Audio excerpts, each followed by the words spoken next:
আসসালামু আলাইকুম। যারা আমার ভিডিওটা দেখছেন সকলকে আন্তরিক শুভেচ্ছা ও অভিনন্দন, এবং যারা আমার চ্যানেলে নতুন অবশ্যই আমার চ্যানেলটি সাবস্ক্রাইব করে অবশ্যই আমাদের সঙ্গে থাকবেন। আজকে আপনাদেরকে নিয়ে আসছি আমার যে পুরাতন জমি, যেখান থেকে আমি আপনাদেরকে চারা দেই, সেটা আজকে সরাসরি দেখাবো যে আমরা ক্ষেত থেকে কিভাবে চারা তুলি এবং আমরা কীরকম চারা আপনাদেরকে সরবরাহ করে থাকি সেটা আজকে দেখানোর জন্য আপনাদেরকে নিয়ে আসছি। এই যে দেখুন, এটা হচ্ছে আমার একটা পুরাতন জমি, যেটা আমি 1 বছর আগে এখানে আমি কচু রোপণ করেছিলাম। আর এখান থেকে আরও 4-5 মাস আগে থেকে আমি চারা সংগ্রহ শুরু করেছি। এখন দেখুন, এটা একটা একেবারে পরিপূর্ণ পরিত্যক্ত জমি। আপনারা যেখান থেকে চারা সংগ্রহ করেন না কেন, আপনারা এরকম পরিত্যক্ত বা ফেলে রাখা জমি থেকে চারা নেবেন।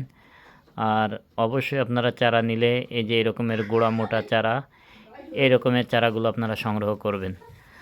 আমরা সবসময় আপনাদেরকে বলে থাকি যে আপনারা যদি এই লতি কচু চাষ করেন, লতিরাজ বাড়ি 1, এটা লাগানোর 40 থেকে 45 দিনের মধ্যে আপনার জমিতে লতি চলে আসবে।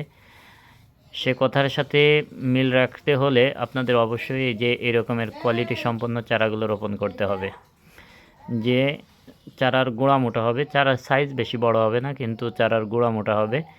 যে চারাগুলো রোপণ করলে আপনি 40 দিনের মধ্যে আপনার জমিতে লতি চলে আসবে।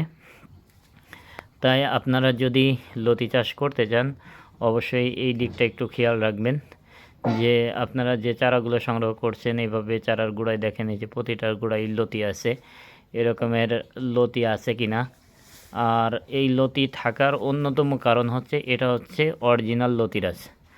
অরিজিনাল লতিরাজের বৈশিষ্ট্য হচ্ছে চারাটার বয়স 30 থেকে 35 দিন হলেই গাছের লতি চলে আসে। অনেকেই বলেন যে লতিরাজ চিনব কীভাবে। এই যে লতিরাজের যখন এই ছোট ছোট চারা হয় তখনই কিন্তু তার থেকে লতি হয়, এটাই হচ্ছে লতিরাজ চেনার উপায়। তাই আপনারা যারা এখন ধান কাটার পরে চিন্তা করছেন যে আমরা কোন জাতের লতি চাষ করব, আপনারা এই যশোরের লতিরাজ চাষ করতে পারেন, কারণ এটা দ্রুত ফলন চলে আসে এবং দীর্ঘ সময় ধরে এটা ফলন দেয়, এবং এটার রোগ ব্যাধি তেমন নাই বললেই চলে, এবং এটা চাষ করা খুবই সহজ। অনেকেই ভয় পান যে আমরা কিভাবে চাষ করব। আসলে নতুন আর পুরাতন বলে কোনো কথা নেই। আপনারা যদি ইচ্ছে করেন যে আমরা চাষ করব, তাহলে বাদবাকি যে পরামর্শ আছে বা যে কোনোভাবে সাহায্য করা আমরা আপনাদেরকে করব।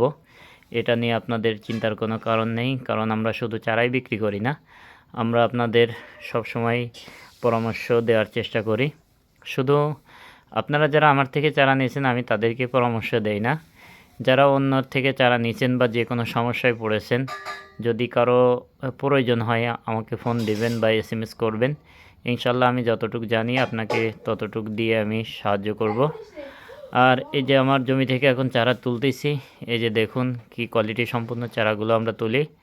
এই যে দেখুন গোড়া মোটা, এই যে দেখুন, এই যে আপনারা যারা চারা নেবেন এই রকমের এই কোয়ালিটি সম্পন্ন চারা পাবেন।